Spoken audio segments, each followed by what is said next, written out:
questions, something which will fundamentally question who you are, really creates a big difference. And I'm just going to end by giving 3 particular examples, all of which were from the original Artists in Creative Education project, which illustrated some of the ways in which artists were able to do this. One of the areas is in concepts. Concepts, the ability to conceptualize, is really, really important to young people and to adults. It is the mechanism by which we translate reality into things we understand. And unless we're able to conceptualize, actually we can't cope with the world. It's a really key aspect. And on the whole, the education doesn't allow enough space for conceptualization, and often teachers will go, oh, you can't possibly do stuff like that with primary school kids. So this was a project in Holland. I met the artist after the project, and I said, oh, you've been working in primary school. What was your project about? And she said, oh, my project was about regrets. And I said, regrets? Why? She said, well, I was about 35 and I've got a lot of regrets, so I thought I'd work on it. So there was the concept. And I said, well, what did the kids think? And she said, they thought it was brilliant. They had no idea that adults had regrets. And it opened the whole world of adulthood up to them in this really interesting way.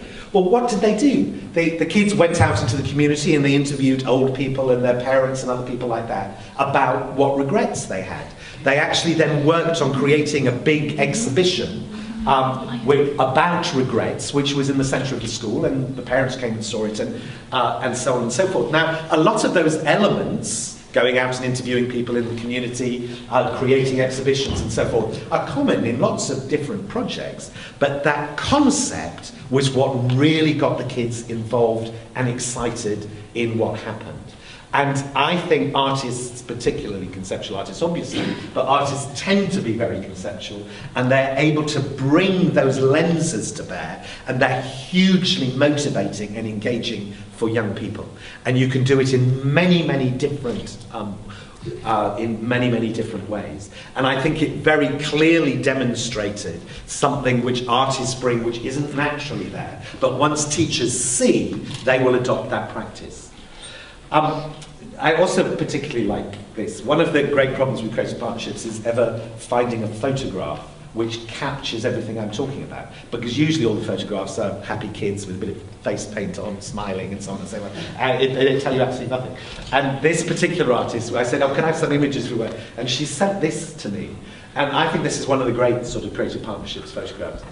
You can't look at it without asking questions, can you? It simply doesn't answer the stuff, but you know that there was a process involved and that there were people there, and there was inquiry and exploration and a whole series of things. All of that begins to be present in there without necessarily giving you the answers. And I think that notion of creative partnerships work being inquiry-based about questions and leading you in, I think this is a great photograph for that reason. Quite a lot of people think I'm mad when I talk about this. Emotions. This emotion thing, I think, is very big. I was visiting a school the other day and talking to some children, and I said, is it really important that teachers do creative things in schools? And the kids said, it's really important that teachers do creative things. And I said, why? And this boy said, well, I'll tell you why. When my teacher's teaching her normal stuff, she's got her grumpy face on. And if I don't understand, I don't like asking questions. She said, but when she's doing her creative stuff, she's got her happy face on. And then if I don't understand, I ask questions and she explains to me. Now, there's quite a lot of kids, and there was the head teacher and a few teachers there listening to this conversation. And you could hear the adults breathe in, like, because he was pulling back the curtain on the big lie. Because what he was saying was, I change my learning behaviour according to the mood my teacher is in.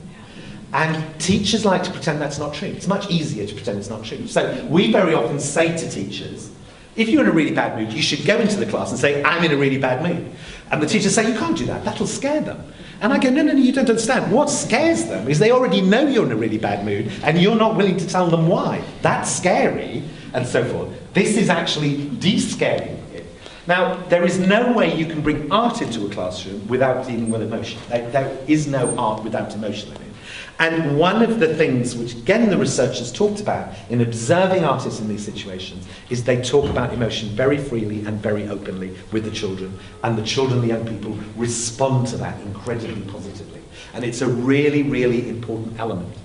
This is a simple project. This is from Austria. The artist practitioner in this particular case has a practice where he comes in with big posters and magazines, and the kids cut out faces and they stick them on boards and they put them on, and they then have to come up with a monologue which explains the character that they've just created. It is in fact a literacy project, because what actually happens is after having performed the monologue they then have to write it down, and doing creative writing is in everybody's literacy curriculum, and so it's a very easy way of stimulating kids to do it. But in this particular class there was a child whose parents were getting divorced, and it was one of those really messy divorces where one of the parents had already moved out, the other parent could no longer afford the apartment they lived on because there was only one salary, so she'd moved somewhere else, which meant the kid had to move school, so he'd lost his dad, he'd lost all his friends, his whole world was falling apart. So when it was his turn, he came up with this story. This is the boy, and his story was this. I'm a man, and last night I went to the bar and I drank much too much, and I shouldn't have done it, but afterwards I drove home and by mistake I ran over and killed my parents. But nobody saw me do it, so I put the bodies in the back, and I've taken them home and I've buried them in the garden. And now everybody's very worried because my parents are missing, and they're all being very nice to me because they think I must be upset. But they don't realise that I murdered them. Now, the thing about the story is that young kids, particularly of this age, when their parents get divorced, feel really guilty. And the reason they feel guilty is because their concept of what a family is they were these two adults who were not a family, but they came together and they had me, and now we're a family. Therefore, I'm the family. Therefore, if they don't want to be family anymore, it's because I've done something wrong, because they don't want me anymore. So they feel really guilty. What you get in a situation like that is that you create a space in which it is safe for the person to articulate, the child to articulate how he or she is feeling, but it's a metaphor.